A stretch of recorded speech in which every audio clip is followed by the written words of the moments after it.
අයිබෝල් දුවේ පුතේ දැන් අද මම සාකච්ඡා කරන්න බලාපොරොත්තු වෙන්නේ ඔබේ 8 ශ්‍රේණිය සහ 9 ශ්‍රේණිය දුවා දරුවන්ගේ වෘත්තයක පරිධිය කියන කොටස. වෘත්තයක පරිධිය කියන කොටස හොයන්නේ ඇත්තටම 9 වෙනි ශ්‍රේණියට 18 වෙනි පාඩම. ඔබේ වෘත්තයේ කොටස සාකච්ඡා වෙන්නේ 20 වෙනි පාඩම. ඒ නිසා මම මේ දෙකම අල්ලලා ඔබ 8 ශ්‍රේණිය දරුවෙක් වුණත් 9 ශ්‍රේණිය දරුවෙක් වුණත් ඔබ දෙගොල්ලොන්ටම මේකට ගැළපෙන විදිහට තමයි මේ පාඩම සකස් කරලා දෙන්නේ. right. ඊළඟට එතකොට ඔබේ 8 ශ්‍රේණියේ 20 වෙනි පාඩමත් 9 වෙනි ශ්‍රේණියේ 18 වෙනි පාඩමත්. ඊළඟ දුවේ මතක තියාගන්න අනිත් කාරණය ඔබේ දිනපතා අපි නොමිලේ කරනවා ඔබට ගණිත පන්ති ඔබ දන්නවා 8 සහ 9 ශ්‍රේණිය සඳහා ඔන්ලයින් ඔබට සහභාගී වෙන්න පුළුවන් සෑම අඟහරුවාදාවකම රාත්‍රී 7ට. සෑම අඟහරුවාදාවකම රාත්‍රී 7ට 6 සිට 11 ශ්‍රේණිය දක්වා සියලු දරුවන්ට අපි නොමිලේ ගණිතය උගන්වන්නේ. මම මේ ඉස්සෙල්ල වීඩියෝ එකකින් කියලා තියෙනවා අපිට පුළුවන් අපේ ඩිස්ක්‍රිප්ෂන් එකේ තියෙනවා ටෙලිග්‍රෑම් ලින්ක් එක ඒ වගේම WhatsApp නම්බර එක ඔබට දැන් දිස් වෙනවා. එතකොට ඒ හරහා ඔබට අලුත් ළමයින්ට ලංකාව පුරා පැතිරී සිටින අලුත් ළමයින්ට අපිත් එක්ක ජොයින් වෙන්න හැකියාව තියෙනවා. හොඳයි. අපි මුදල් අය කරන්නේ නැහැ මේ සඳහා. එතකොට මම මෙතන කරන්නේ වීඩියෝ මගින් ඔබට මූලික සිද්ධාන්ත අඳුන්වලා දෙන අතරතුර අර ඔන්ලයින් ක්ලාසස් හරහා ඔබේ පෙළ පොතේ අභ්‍යාස සහ ඔබට විභාගයට උචිත පරිදි ගැටලු ටිකක් සාකච්ඡා කරන එක. එතකොට ඔබේ සමස්ත පාඩම් මාලාවම ඒ මගින් ආවරණය කරන්න තමයි මම අදහස් කරන්නේ. රයිට් අපි පාඩමට යමු. ඔබ දන්නවා දැන් ඔබ ප්‍රමාණ ගැන වතුර කලයේ උඩ කොටස ගැන 6 ශ්‍රේණියට ඉගෙන ගත්තා. මේ පීරිසිය ගැන මේ වෘත්තාකාර කොටස් ගැන ඉගෙන ගත්තා. දැන් මෙන්න මෙතන වෘත්තයේ මැද ඔබ දන්නවා අපි යාට කියන්නේ කේන්ද්‍රය. වෘත්තයේ මැද අපි යාට කියනවා කවුද? කේන්ද්‍රය. බොහෝ තැන්වලදී පුතේ පාඩම්වලදී කේන්ද්‍රය හඳුන්වන්න ඉංග්‍රීසි භාෂාවේ පාවිච්චි කරන අක්ෂරය තමයි O. නේ ඒක සම්මතයක් නෙමෙයි. පුරුවට බොහෝ තැන්වල පාවිච්චි කරන්නේ O. මෙන්න මේ කේන්ද්‍රයේ ඉඳලා මෙන්න මේ වටේ තියෙන කොටසට අපි කියන වෘත්තයක පරිධිය. වෘත්තයක පරිධිය. හරි? ඒක බොහෝට සර්කල් කියලා අදහසෙන් C වලින් සංකේතවත් කරන්නේ. එතකොට මෙන්න මේ කේන්ද්‍රයේ ඉඳලා ඔබ මේ අඳින රේඛාව, පරිධියට අඳින රේඛාවට අපි කියන්නේ අරය. වෘත්තයක අරය. කේන්ද්‍රයේ ඉඳලා පරිධියට ඕනම කරන්නේ සමාන දුරවල් තියෙන්න ඕන. මේ අඳින රේඛාවට අපි කියන්නේ පුතේ අරය. එයාගේ සම්මත සංකේතය වෙන්නේ අපි පාවිච්චි කරන්නේ සිම්පල් R. ඒ වගේම මේ කේන්ද්‍රය හරහා මෙන්න මෙහිම ආදින රේඛාවට අපි කියනවා විස්කම්භය. මොකක් කියලාද අපි කියන්නේ? විස්කම්භය. හරි? එතකොට අපිට පේනවා මේ විස්කම්භය අර විස්කම්භය සංකේතවල තියෙන දුවේ පුතේ සිම්පල් D වලින්. දැන් මෙතන ඉඳන් තියෙන්නේ අරයක් මෙතන ඉඳන් තියෙන්නේ අරයක්. එහෙනම් විස්කම්භයට අරයවල් දෙකයි. ඔබ මේකත් මතක තියාගෙන යන්න ඕනේ. විස්කම්භය සමානයි කියලා ලියන්න පුළුවන් අපිට අරයක් කියන්නේ R නේ. එහෙනම් අරය වගේ දෙගුණයක්. දෙකයි R. විස්කම්භය සමානයි දෙකයි R කියලා ලියන්න පුළුවන්. right. දැන් මේ වෘත්තයේ මූලික දේවල් ටික මෙහෙම අපි අඳුරගෙන ඊට පස්සේ අපි සාකච්ඡා කරමු වෘත්ත ඛණ්ඩ, කේන්ද්‍රික ඛණ්ඩ, ඡාප කියන්නේ මොනවද කියලා. විශේෂයෙන්ම 8 ශ්‍රේණියේ දරුවා මේ කොටස් ටික ගැන සැලකිලිමත් වෙන්න ඕන. දැන් මම මේකෙම මේ බලන්න.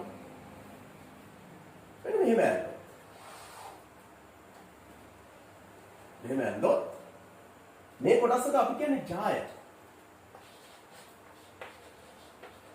ජාය. හරි?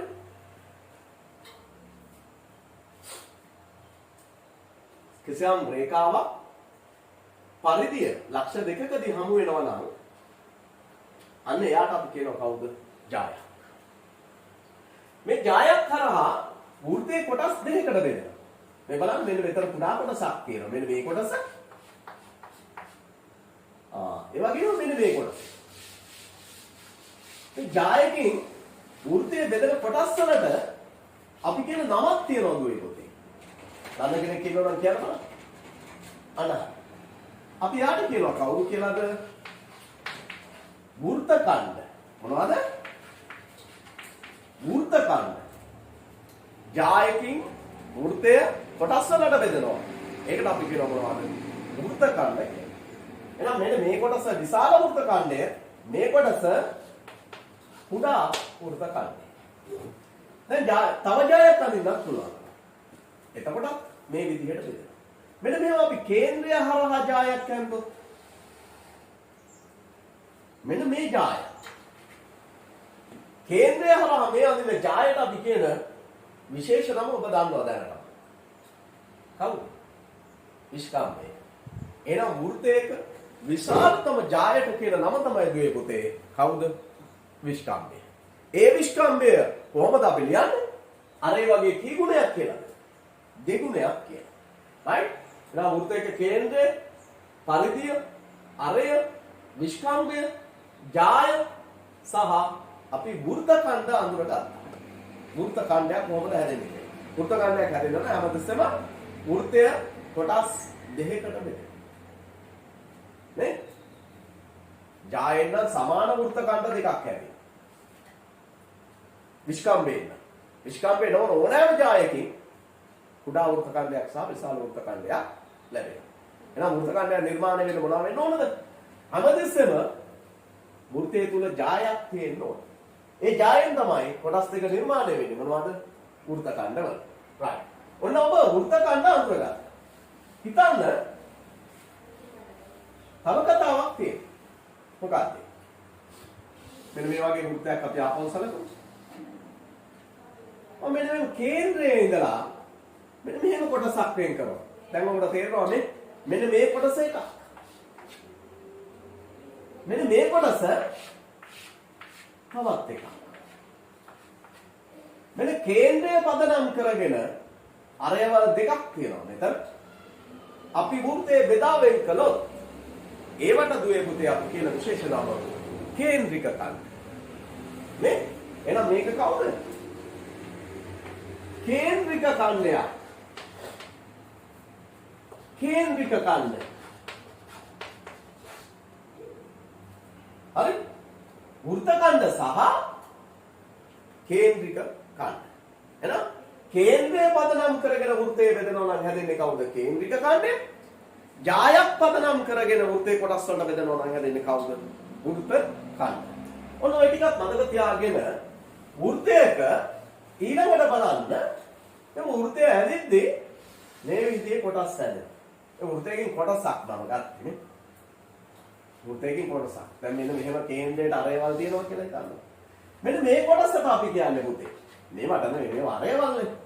මේ කොටසට අපි කියන්නේ වෘත්තයක වෘත්ත ඡාප. ඡාපය. මේ කොටස අපි කියන්නේ කවුද කියලාද? වෘත්ත ඡාපයක් කියලා. වෘත්ත ඡාපයක් කියලා. right? විශාල ඡාප, කුඩා ඡාප. මෙන්න මේ කුඩාව නැද්දත් මොකද්ද මේ? ඡාප කොටසක්. වෘත්තයක වෘත්ත ඡාපයක්. right? ඔන්න ඔබ 8 වසරට නියමිත වචන සෙට් එකක් තමයි පුතේ මේ ඔළුවට දාගත්තේ. දැන් අපි යනවා ඊළඟ පියවරට. හරි? මේ වෘත්තයක පරිධිය හොයනවා කියන කතාව ඔබට දුවේ පුතේ හමු වෙන්නේ 9 ශ්‍රේණියේ. 9 ශ්‍රේණියේ. ඔබ බලන්න දැන් මේ පරිධිය කියලා කියන්නේ මේ මගේ ළඟ තියෙන වෘත්තයක් සාරජු ගෝණාශ්‍රයක්. මේ වෘත්තයේ පරිධිය කියලා කියන්නේ මෙන්න මෙහෙම සම්පූර්ණ රවුමේ දිග නේ වට ප්‍රමාණය. වෘත්තේ වට ප්‍රමාණයට පරිධිය කියලා කියන්නේ. දැන් මේක පරිධිය හොයනවා කියන්නේ මොනවද? මෙන්න මේ දිග හොයනවා කියන්නේ. අපිට මොනවා ක්‍රම කීපයකට හොයන්නේ. මම නිකන් සරල ක්‍රමයක් තියෙනවා. ඔබ මේ වටා නූල් කෑල්ලක් හරි? නූල් කැබැල්ලක් මෙහෙම වටේටම ගෙනහිල්ලා හරියට මැනගෙන ඒ නූල් කෑල්ලේ දිග මැන්නොත් අන්න වෘත්තේ පරිධිය හොයාගන්න පුළුවන්. ඒක එක ක්‍රමයක්. තව තියෙනවා ක්‍රමයක්. මේ වෘත්තය ඔබට පුළුවන් කේන්ද්‍රය පදනම් කරගෙන මේ වගේ වෘත්ත ඛණ්ඩ වලට කපන්න. එහෙම. කුඩා කොටස් වලට කපන්න. හරි? මෙහෙම කුඩා කොටස් වලට කපන්න පුළුවන්. මේක අපි හිතමු 16කට 20කට වෘත්තේ බෙදා ගන්නවා කියලා. ඒ බෙදාගෙන මෙන්න මේ වගේ ඍජු කෝණාශ්‍ර හැඩති එකක ආස්තරයක අපි මේ කපාගත්ත කොටස් දෙපැත්තට තියෙන විදිහට අලවනවා නේ. එන්නේ කා. දැන් ඊළඟ එක අලවන්නේ අපි අනිත් පැත්ත. මෙහෙම. මුළු වෘත්තේම කොටස් අපි මේ විදිහට අලවගෙන යනවා. හරිද? වෘත්තේ කොටස් අපි සම්පූර්ණයෙන් ওই විදිහට අලවගෙන යනවා. දැන් ඔබට පේනවා එතකොට මේ පැත්තේ දිග මැන්නාම වෘත්තයකින් භාගයක කොටස් අහු වෙනවා. මෙන්න මේ දිගට. නේ? මේ දිගට වෘත්තයකින් භාගයක කොටස් අහු වෙනවා. අනිත් භාගයේ කොටස මෙන්න මේ දිගට අහු වෙනවා. එතකොට මේ දෙන්න එකතු කරාත් සම්පූර්ණ රූපයේ පරිදි අපට හොයා ගන්න පුළුවන්. මේක තීරු වලට කපලා මේ විදිහේ කුඩා කොටස් 20කට හෝ 16කට වගේ කපන්න, ඉරක්ක සංඛ්‍යාවට කපන්න. අරගෙන මේ වගේ ඒ වෘත්තයේ ස්කම්භයට සමාන ඍජු කෝණාශ්‍රයක අපි ඇලෙවුවොත් හරි. අපිට ඒකේ මේ පැත්තේ දිගයි එකතු කළාට පස්සේ මුළු වෘත්තයේ පරිධිය බලන්න පුළුවන්. ඊළඟට මට ඔබට කියන්න ඕන වැදගත් අදහස මම කියන්නේ නූල් කැබැල්ලකින් පරිධිය හොයාගන්න මැඩ ගන්න පුළුවන්. නැත්තම් වෘත්තයක් අර වගේ කොටස් කරලා ඍජු කෝණාශ්‍රයක ඇලවීමෙන් දෙපැත්තට ඇලවීමෙන් මාරු කරලා දෙපැත්ත මාරු කරලා ඇලවීමෙන් පරිධිය හොයාගන්න පුළුවන්. ඔබයි කොහොම පුතේ දුවේ විවිධ ප්‍රමාණයේ වෘත්තවල පරිධිය ඔබට හොයන්න පුළුවන්. නේ? අපි හිතන් කුඩා එකක් ඊට වඩා විශාල එකක් ඊටත් වැඩිය විශාල එකක් මේක ඔබට පරිධිය හොයාගන්න පුළුවන්. පරිධිය කියන්නේ ඔබ දන්නවා C. මේක C. මේකෙත් C හොයන්න පුළුවන්. මේකේ තියෙන වැදගත්කම තමයි මොන විදිහට ඔබ මොන ප්‍රමාණවල කුඩා වෘත්තයක ඊට වැඩි විශාල එකක ඊටත් වැඩි විශාල එකක මේව පරිධිය හෙව්වට මේ පරිධිය මේ වෘත්තයේ විස්කම්භය මේකේ පරිධිය මේ වෘත්තයේ විස්කම්භය මේකේ පරිධිය මේ වෘත්තයේ විස්කම්භය කේන්ද්‍රය හරහා යන රේඛා විස්කම්භය ගැන ඔබ දන්නවා. මේ පරිධිය මේ වෘත්තයේ පරිධිය මේ විස්කම්භයෙන් බෙදුවා CD වලින් බෙදුවා. මේ වෘත්තයේ පරිධිය මේ විස්කම්භයෙන් බෙදුවා. මේ වෘත්තයේ පරිධිය මේ විස්කම්භයෙන් බෙදුවා. අපූර්වත්වය තමයි පුතේ ලැබෙන්නේ එකම අගය. නියතාගය. මීටර වලින් වෙන්න පුළුවන්. සෙන්ටිමීටර වෙන්න පුළුවන්.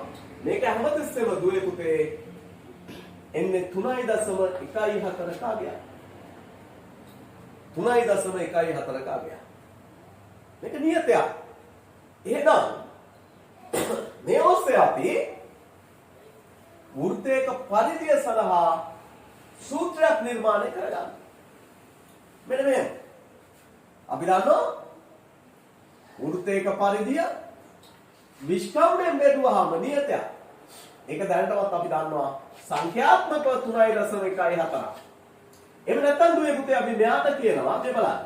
7න් 22. මේ 7න් බෙදුවාම ලැබෙන්නේ මේ අගය. නිසා අපි කියනවා 7න් 22. මෙන්න මේ අගයට 7න් 22ට එහෙම නැත්නම් 3.14ට ගණිතයේදී මේ නියත අගයට සංකේතයක් දෙනවා 5 කියලා. ගණිතයේදී මේ නියත අගයට සංකේතයක් දෙනවා කවුද? 5 කියලා. ඔබ 5 කියලා පාවිච්චි කරන්නේ සූත්‍රවල සමීකරණවල එහෙනම් කීයද අගේ සංඛ්‍යාත්මකව එක්ක 7න් 22 එහෙම නැත්නම් 3.14. එතකොට දුවේ පුතේ මතක තියාගන්න මෙන්න මේ මොන කුඩා වෘත්තය ඊට වැඩි විශාල වෘත්තය තවත් ඊට වැඩි විශාල වෘත්තය කොහොම වෙන්නත් මේක නියත හන්දා අපි කියනවා C බෙදීම D සමානයි 5 කියලා. නියතයක් වෙනස් වෙන්න තියාගන්න.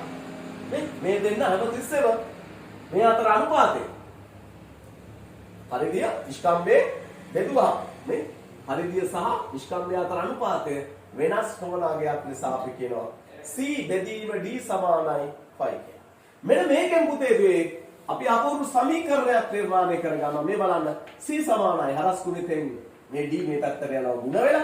එතකොට අපි වෙනවා C සමානයි 5D. තවදුරටත් මේක සංස්කරණය කරගන්නවා. අපි එඩිට් කරගන්නවා කොහොමද? D වෙනුවට ලියන්න පුළුවන් කවුද? 2R. D වෙනුවට 2R ලියන්න පුළුවන්. මේක පරිධිය වෙන සූත්‍රයක්. සමීකරණය. මේක C සමානයි D වෙනුවට 2R ලියුවාම අපි ලියනවා මේ 2R D වෙනුවට. මේ 5 ඉන්නවා. ඒ නිසා මේක කියවීමේ පහසුවට මැදට 5 දා ගන්නවා. C සමානයි 2πr. මෙන්න එනවා.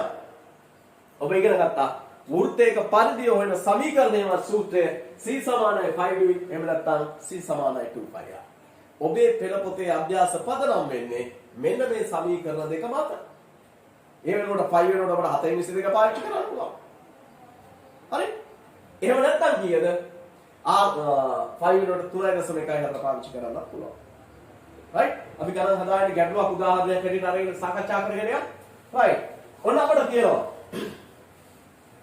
අරය සෙන්ටිමීටර් 7ක් වන වෘත්තයක පරිධිය හොයන්න. අරය සෙන්ටිමීටර් 7ක් වන වෘත්තයක පරිධිය r සමානයි 7යි. සෙන්ටිමීටර් 7යි.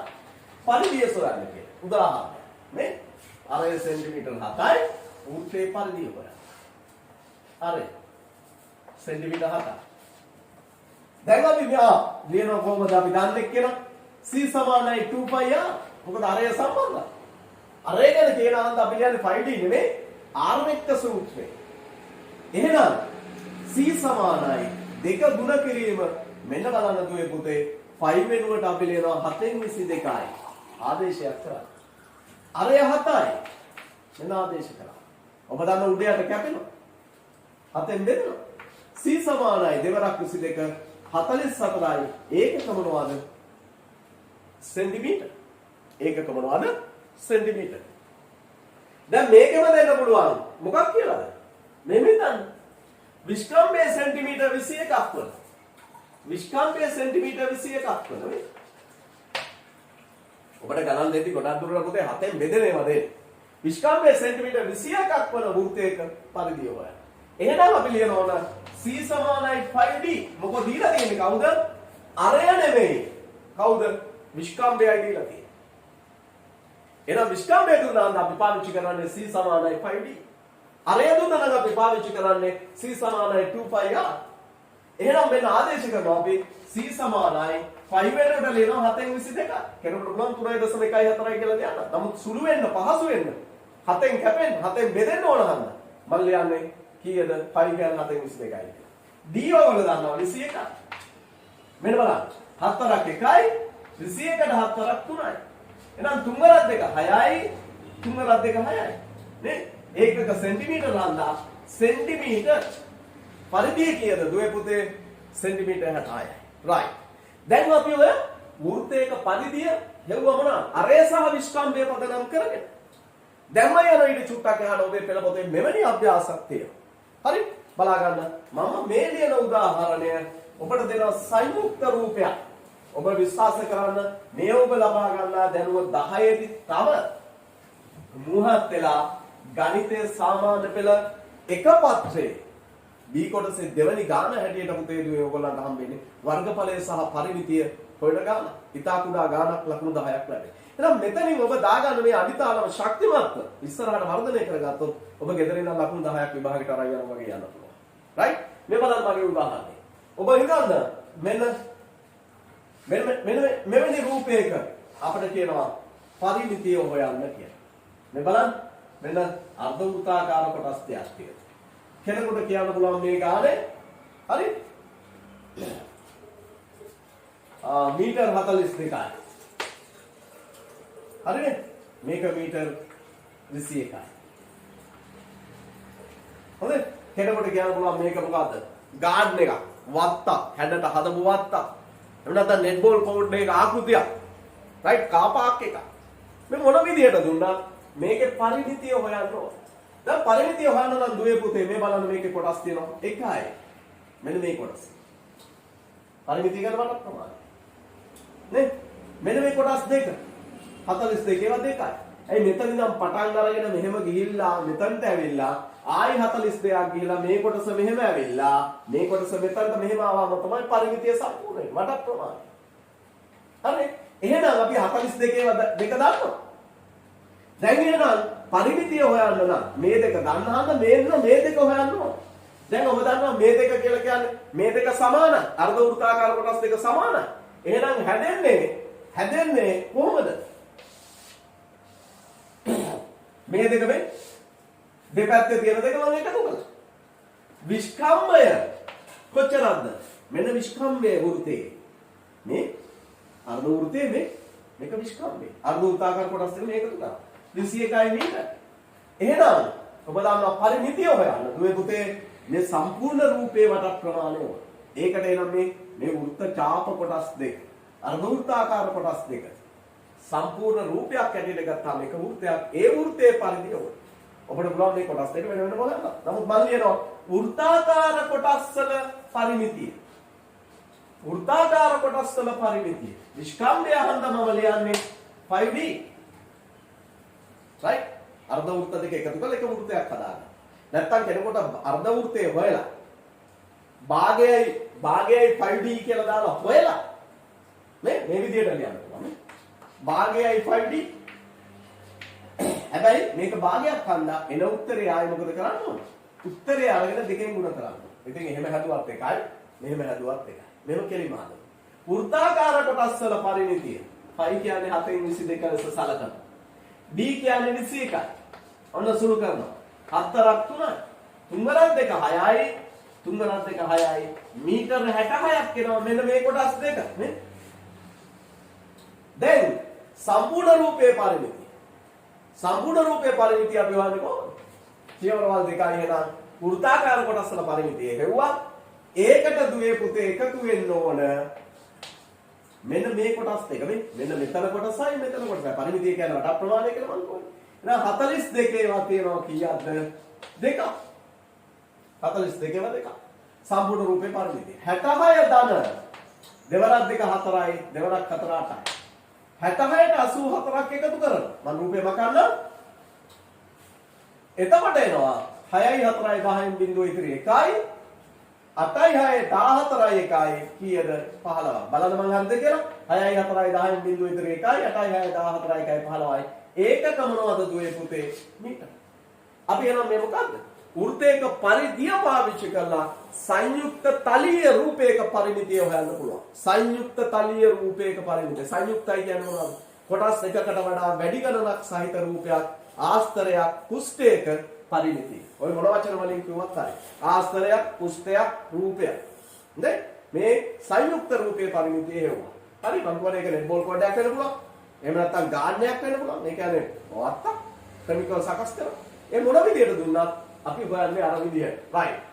දැන් දුවේ පුතේ මම එහෙම කිව්වට ඔබේ පෙළ පොතේ අභ්‍යාස ඔබ සම්පූර්ණ කරන්න ඕන. ඒක මම ගැන කතා කරන්නේ ඔබ දන්නවා 8 සහ 9 ශ්‍රේණිය සඳහා පන්ති තියෙන අඟහරුවාදා රාත්‍රී 7ට ඔබේ පෙළ පොතේ සියලු අභ්‍යාසමේ සිද්ධාන්ත සමග මම සාකච්ඡා කරනවා.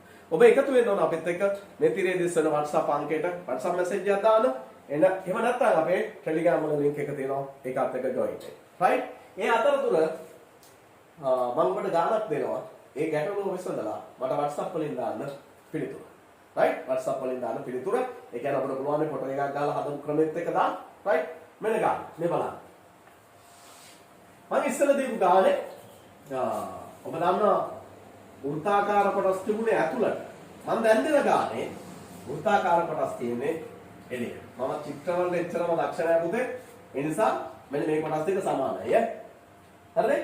එතකොට මෙන්න මේ කොටස. මේ අර්ධ වෘත්තාකාර කොටසේ විස්කම්භය. මට ඕනේ මේ රූපේ පරිමිතිය හොයන්න. හරි? මෙන්න 21 සෙන්ටිමීටර්. මෙතන දෙනවම 14 සෙන්ටිමීටර්. ඔයගලන්ට ඕන මේක නම් කරන්න පුළුවන් ABCD. මෙන්න මේ රූපේ පරිමිතිය හොයලා මට WhatsApp වලින් ඔබ ගාන හදපු ක්‍රමයක් එක්ක දාන්න. අපි හමු වෙනවා නැවත අඟහරුවාදා රාත්‍රී 7ට මේ පාඩමත් එක්ක. සුබ දවසක් ඔබ සියලු දෙනාට.